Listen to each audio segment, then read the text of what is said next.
नमस्कार साथियों, आप सभी को Zoom study centre by Mukesh Agarwal coaching में आप सभी का स्वागत है।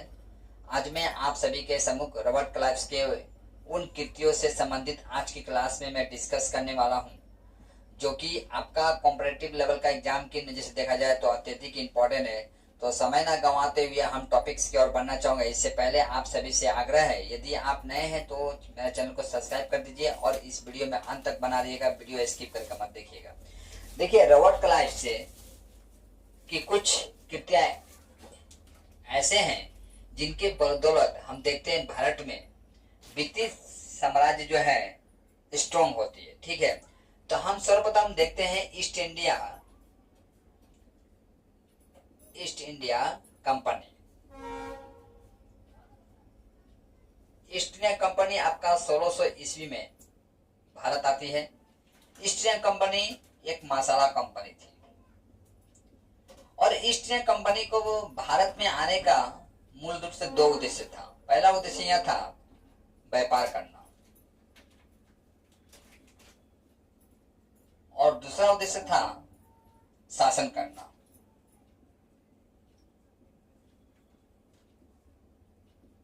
ईस्ट इंडिया कंपनी का ही एक ऑफिसर है जिसका नाम है आपका रॉबर्ट क्लाइव।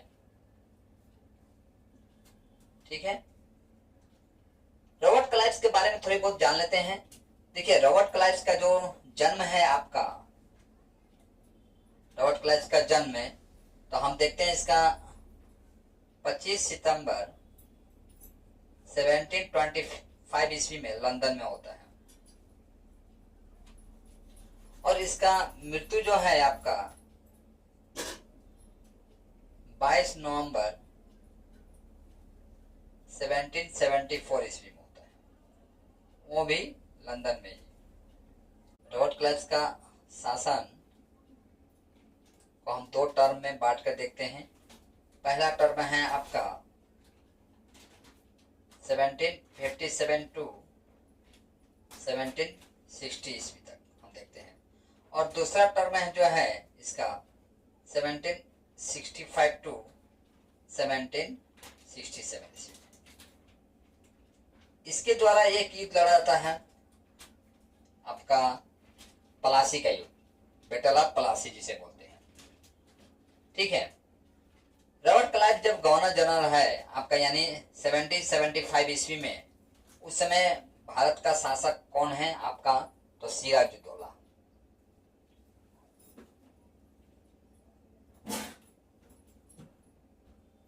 सिराजुद्दौला आपका बंगाल का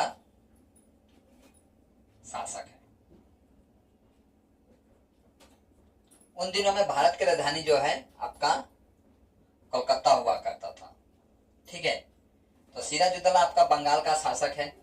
तो हम देखते हैं कि सिराजुद्दौला और रॉबर्ट क्लाइव के बीच में एक युद्ध होता है। रॉबर्ट क्लाइव, जिसे युद्ध को हम पलासी का युद्ध कहते हैं।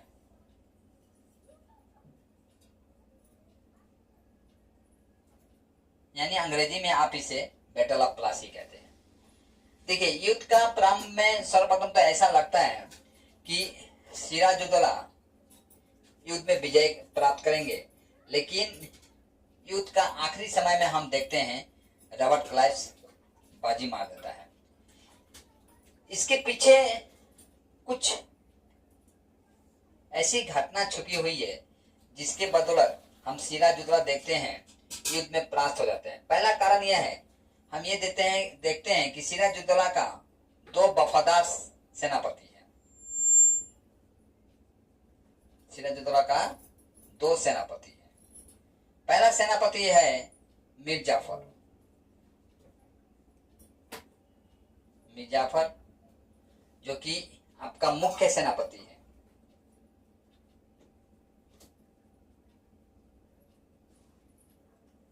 मीर जाफर। और दूसरा सेनापति है मीर मदन।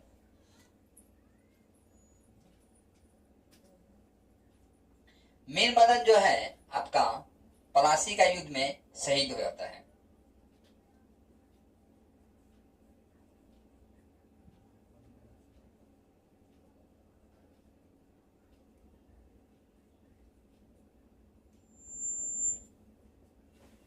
ठीक है। लेकिन मीर जाफर जो है आपका, मीर जाफर के कारण ही आपका सिराजुद्दौला जो है बक्सर का युद्ध में परास्त हो जाता है। कारण यह है कि मीर जाफर जो है यह गुप्त संधि करता है किससे, आपका रॉबर्ट क्लाइव से।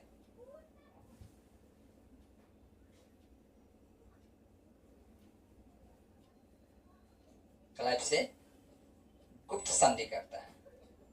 संधि यह था कि यदि वहां सिराजुद्दौला को प्लासी के युद्ध में परास्त कराने में यदि अंग्रेजों का साथ देता है तो मीर जाफर को आपका बंगाल का नवाब बना दिया जाएगा। बंगाल का नवाब यानी लालच। लालच के कारण हम देखते हैं मीर जाफर जो है, जो कि मुख्य सेनापति है सिराजुद्दौला का, यह सिराजुद्दौला का पीठ में खंजर भोंकता है। यदि हम युद्ध के ऊपर विशेष ध्यान दें तो हम देखते हैं युद्ध का कुछ परिणाम इस तरह है।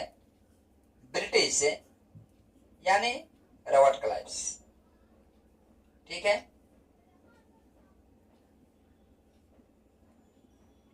रॉबर्ट क्लाइव कौन है, आपका ईस्ट इंडिया कंपनी का ऑफिसर है।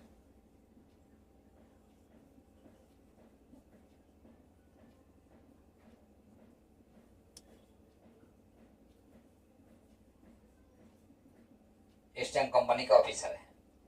और इधर में है आपका सिराजुद्दौला।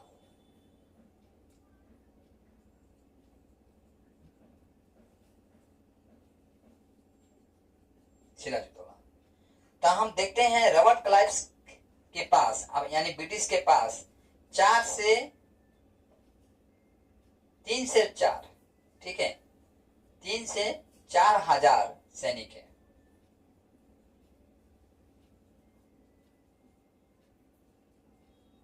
और हम देखते हैं आपका सिराजुद्दौला के पास आपका 40 से 50 हजार सैनिक है।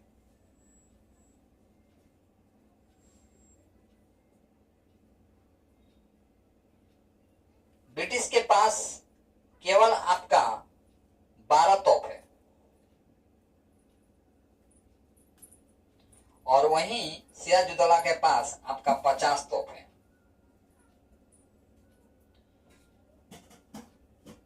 बैटल ऑफ प्लासी में हम देखते हैं ब्रिटिश सैनिकों में से केवल 27 सैनिक का मृत्यु होता है।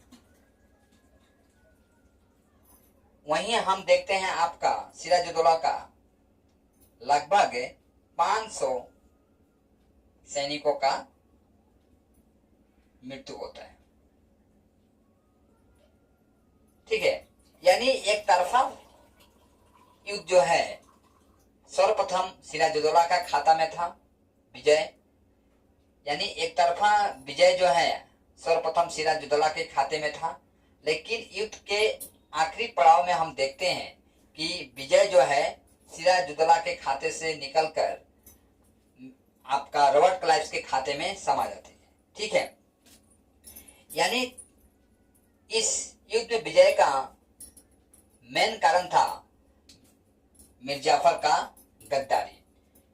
जरा सा बात यह है कि जब प्लासी का युद्ध लड़ा जा रहा था तो हम देखते हैं कि महज आपका 3 घंटा के पश्चात आपका मीर मदन जो है, जो कि एक सेनापति है, इसका देहांत हो जाता है। यानी मीर मदन जो है एक सामान्य सेनापति है, यहाँ बैटल ऑफ प्लासी के युद्ध में अपने मातृभूमि को बचाते हुए शहादत प्राप्त करता है।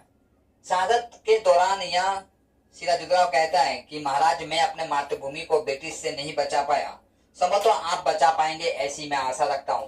लेकिन इसके मृत्यु के पश्चात आपका जो मीर जाफर जो है रॉबर्ट क्लाइव को यह संदेश भिजवाता है कि रॉबर्ट क्लाइव से यही सही समय है, आप आकर सिराजुद्दौला के सैनिकों पर अटैक कीजिए।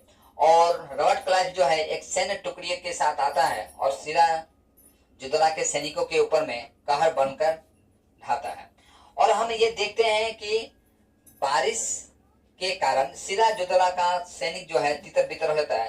कारण यह है कि युद्ध के दौरान सिराजुद्दौला के जो आर्म्स थे यानी जो गोला बारूद था बारिश के कारण खराब हो गया था। ठीक है, इसके जो गोला बारूद थे बारिश में खराब हो गया था। ठीक है, बारिश में खराब होने के कारण यह था कि अत्यधिक नॉन स्टॉप बारिश पड़ा था।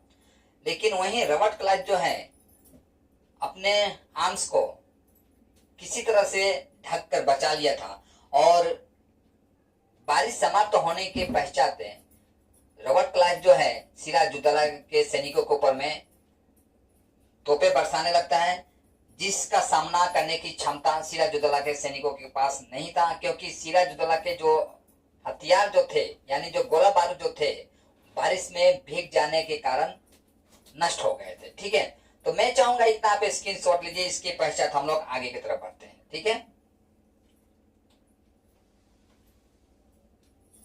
अब हम ये जानेंगे कि सिराजुद्दौला किस तरह से भारत का भावी सम्राट बनता है। ठीक है, तो देखिए सिराजुद्दौला का नाना जी थे आपका अली बदी खान। अली बदी खान, अली बदी खान का 3 पुत्री थी यानी इनका पुत्र नहीं था। प्रथम पुत्री का नाम था आपका अमीना बेगम। अमीना बेगम। दूसरी पुत्री का नाम था घसेटा बेगम और तीसरी पुत्री का नाम था आपका ममीमा बेगम। तीनों का एक एक पुत्र था, लेकिन अली बदी खान ये चाहते थे कि इनके मृत्यु के पश्चात कलकत्ता का नवाब कोई बने, वो है आपका अमीना बेगम का पुत्र सिराजुद्दौला। इसका पीछे कारण यह था आपका, हम देखते हैं अली बदी खान जो है मराठों से युद्ध करते समय सिराजुद्दौला को अपना साथ रखे थे।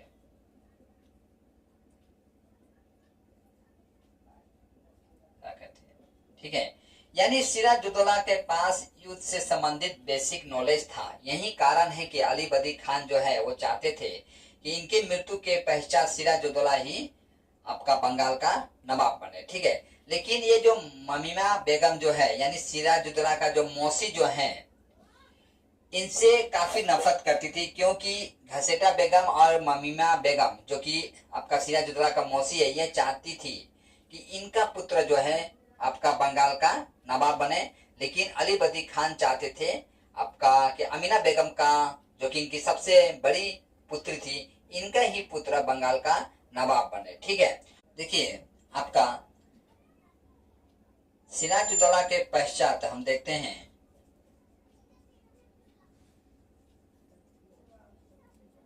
के पश्चात भारत का या बंगाल का नवाब है, भारत का ही लिखते हैं यहाँ पर, भारत का नवाब है आपका शाह आलम बनते हैं। शाह आलम, शाह आलम का यदि हम शासन को देखें तो इनका शासन आपका 1759 से लेकर आपका 1806 तक रहता है, यानी 1806 ईस्वी तक रहता है। अब हम देखते हैं आपका सिराजुद्दौला और शाह आलम के बीच में एक संधि होता है जिसे हम इलाहाबाद का संधि कहते हैं।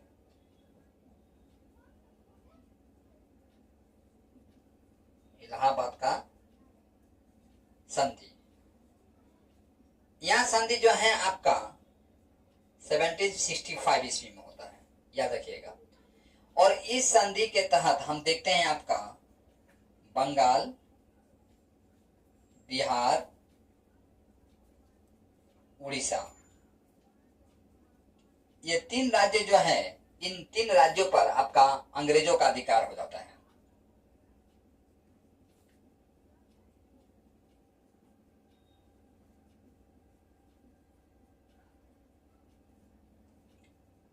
यानी परीक्षा में पूछा जा सकता है किस संधि के तहत बंगाल, बिहार और उड़ीसा पर आपका अंग्रेजों का अधिकार होता है। तो इलाहाबाद का संधि के तहत।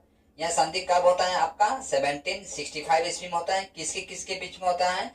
तो आपका शाह आलम और रॉबर्ट क्लाइव्स के बीच में होता है। ठीक है, शाह आलम और रॉबर्ट क्लाइव्स के बीच में।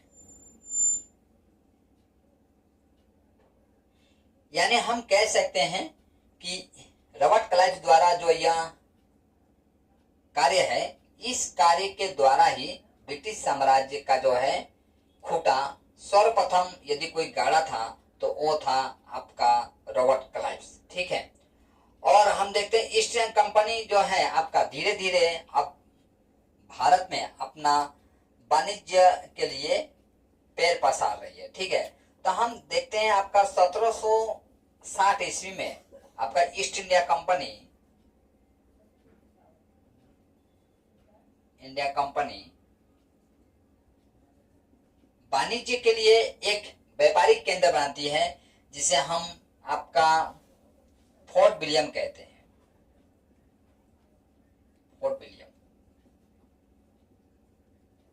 फोर्ट विलियम जो है आपका कलकत्ता का हुगली नदी किनारे बसा है।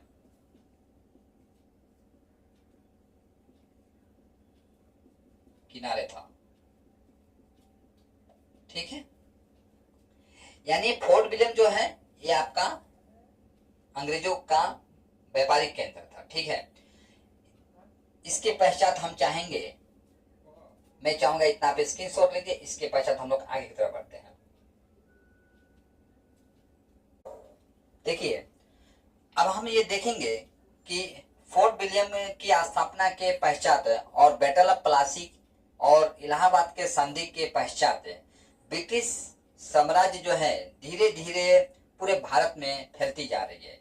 यानी कानूनी तरीके से ब्रिटिश शासक जो है अपना दबदबा जो है भारत के विभिन्न प्रांतों पर फैलाते जा रहे हैं। ठीक है, तो हम देखते हैं आपका 1773 ईस्वी में आपका इंग्लैंड गवर्नमेंट, ठीक है, एक एक्ट लाती है, जिस एक्ट को हम रेगुलेटिंग एक्ट कहते हैं।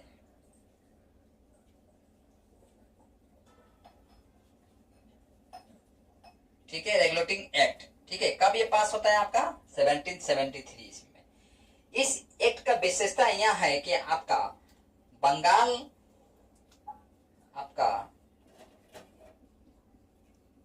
के प्रेसिडेंसी पद जो है आपका, जो बंगाल का अब तक जो प्रेसिडेंसी पद हुआ करता था, वह प्रेसिडेंसी पद को बदलकर आपका गवर्नर जनरल का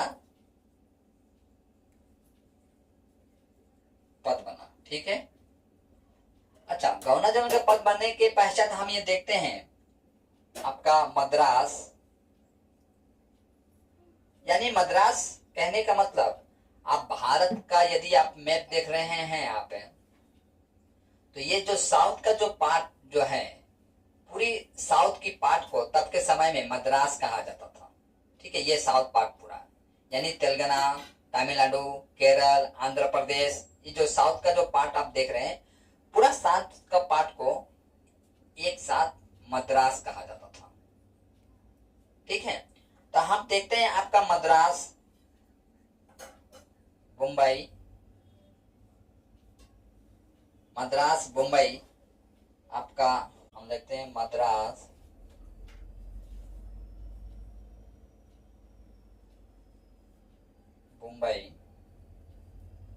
मुंबई के गवर्नर जो थे,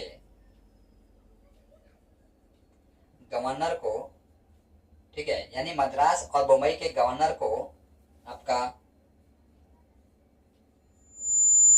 फोर्ट विलियम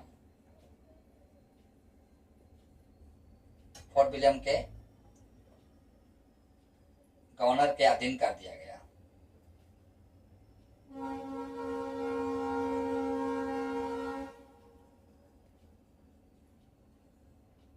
कर दिया गया। ठीक है,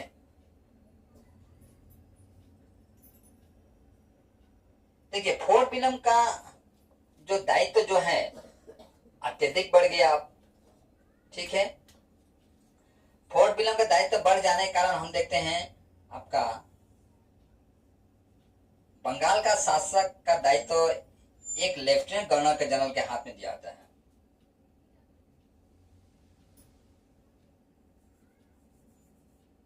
आपका बंगाल का शासन का दायित्व किसके हाथ में दिया जाता है? लेफ्टिनेंट गवर्नर का।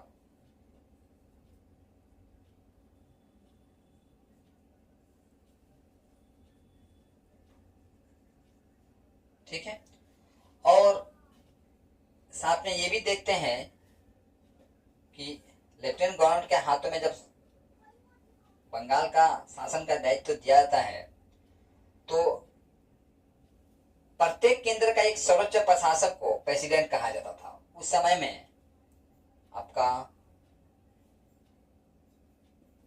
प्रत्येक केंद्र का सर्वोच्च प्रशासक को प्रेसिडेंट कहा जाता था।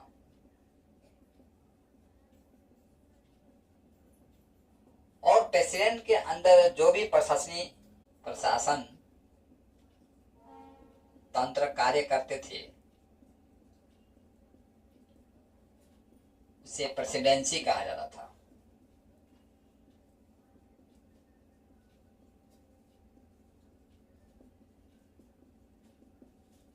ठीक है, इस तरह से हम देखते हैं भारत में अंग्रेज सरकार जो है धीरे धीरे भारत के विभिन्न प्रांतों पर अपना अधिकार जमाने लगती है। इसके पश्चात हम देखते हैं आपका सिपाही विद्रोह होता है, यानी भारतीय लोगों को यह पता चल जाता है कि ब्रिटिश जो है धीरे धीरे प्रशासनिक नीति के तहत भारत के विभिन्न प्रांतों को अपना अधिकार में ले रही है। तो सर्वप्रथम हम देखते हैं कि ब्रिटिश के अगेंस्ट में यदि कोई खड़ा होता है तो सिपाही लोग खड़े होते हैं। यही कारण है कि इस विद्रोह को हम सिपाही विद्रोह के नाम से जानते हैं। इसके पश्चात हम देखते हैं कि सिपाही विद्रोह से ब्रिटिश सरकार तिलमिला जाती है और भारतीय यूनिटी को यानी एकता को कमजोर करने के लिए वो बंगाल को दो भागों में बांटती है। बंगाल को दो भागों में बांटता है। पहला भाग था आपका पूर्वी बंगाल। हम पूर्वी बंगाल में हम देखते हैं आपका वेस्ट बंगाल और असम आता था।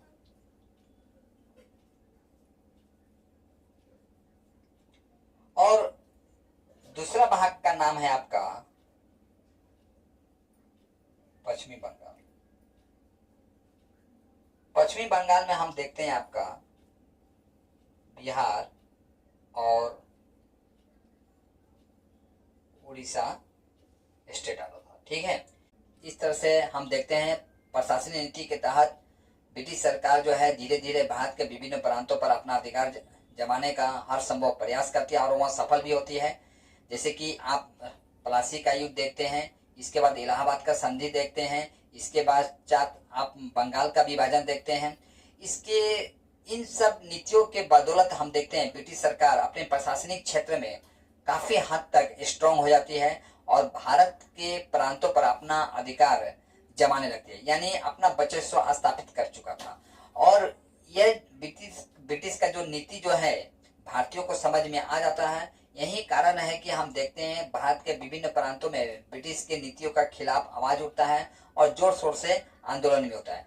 बाकी प्रशासनिक नीति से संबंधित अंग्रेजों का जो प्रशासनिक नीति था इससे संबंधित हम बाकी क्लास में हम डिस्कस करेंगे। आज क्लास मुझे यहीं पर समाप्त करने का अनुमति दीजिए। जय।